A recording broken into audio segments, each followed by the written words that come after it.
Why are we more afraid of change than we are of failure? It's a strange question, isn't it? Most people don't actually fear pain. They fear uncertainty. The mind prefers a familiar suffering over an unknown reward. It's a strange trade-off we make every single day. We choose the predictable misery of our current situation over the terrifying possibility of something better. We tell ourselves we're being realistic, practical, but the truth is we're just scared. Staying the same feels safe. It feels known. Until one day, you wake up and realize it has cost you your life. This isn't about being weak. It's about being human. But understanding this pattern is the first step to breaking it. The human brain is an incredible survival machine. Its primary job isn't to make you happy or help you evolve. Its job is to keep you alive. And to the brain, comfort equals predictability. Predictability equals safety.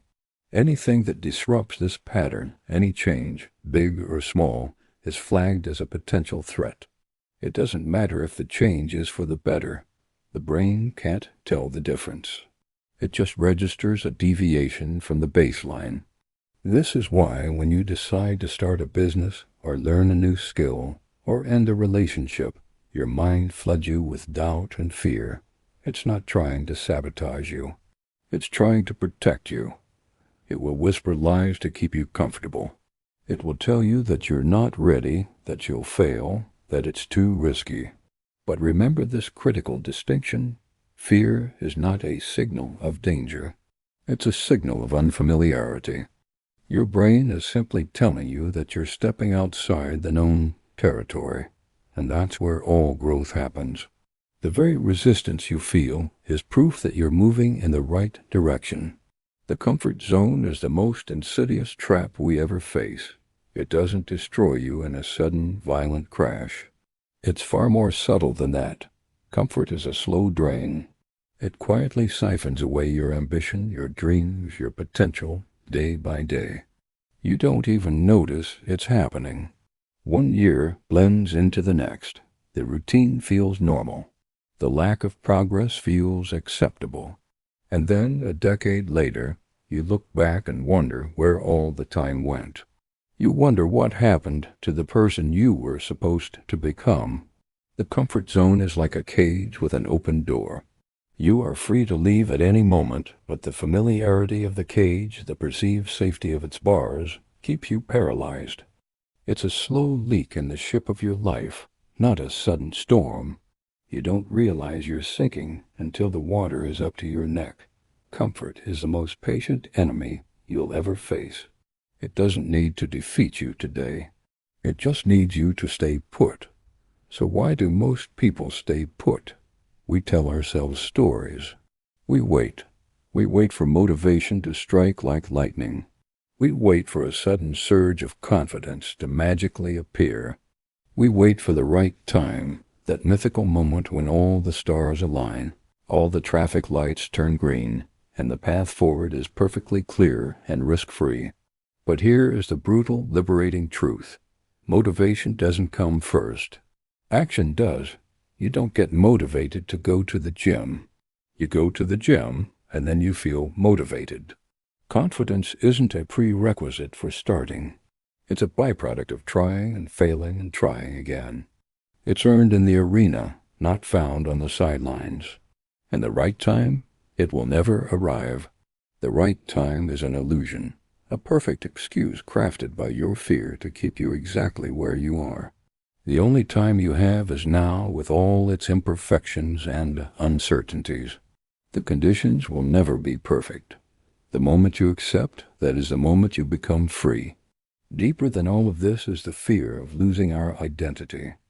We cling to who we are, or who we think we are, with a desperate grip. Change means letting go of a part of yourself.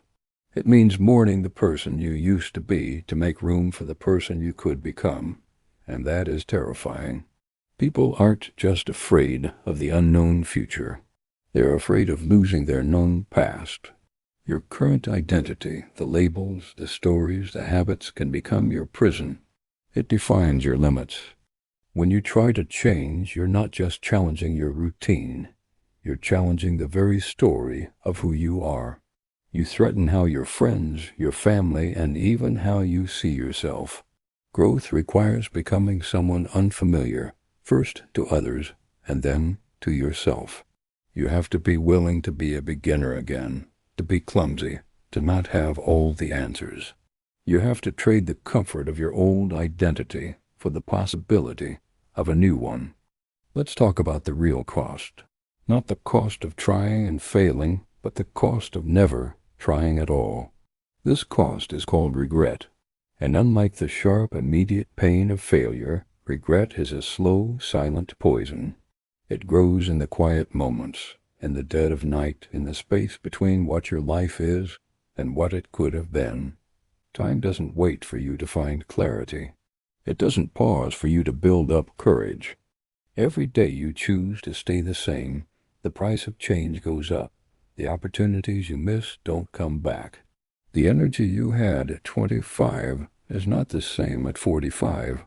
Every delay, every excuse, every someday adds to the final bill. And that bill is paid with the currency of a life half lived. Listen closely to this. Fear today is cheaper than regret tomorrow.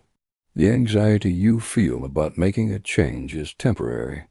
The ache of looking back at a life of missed chances lasts forever. So what does change actually require? If it's not motivation, and it's not confidence, and it's not the right time, then what is it? It's much simpler and much harder than all of that. It requires one single uncomfortable decision. And then another, and another. It's the decision to send the email, to make the phone call, to put on your running shoes, to write the first sentence. It's about taking action before you believe you can succeed. It's about moving before you have a clear map. You don't think your way into a new life. You act your way into it. Movement creates clarity. It's in the doing that you discover the path. It's in the trying that you build the belief. You just have to be willing to take that first, awkward, uncertain step. The rest will follow. In the end, you have to accept that change will always feel scary. That fear might get quieter, but it never fully disappears. It's part of the process. It's the toll you pay to enter new territory. But the fear of staying the same, the slow, corrosive dread of a life unlived, that is far more dangerous. You get one life, and you have to decide if you're really going to live it on your terms or on fear's terms. The scariest decision you will ever make isn't change. It's choosing the same life again and again until there's no time left.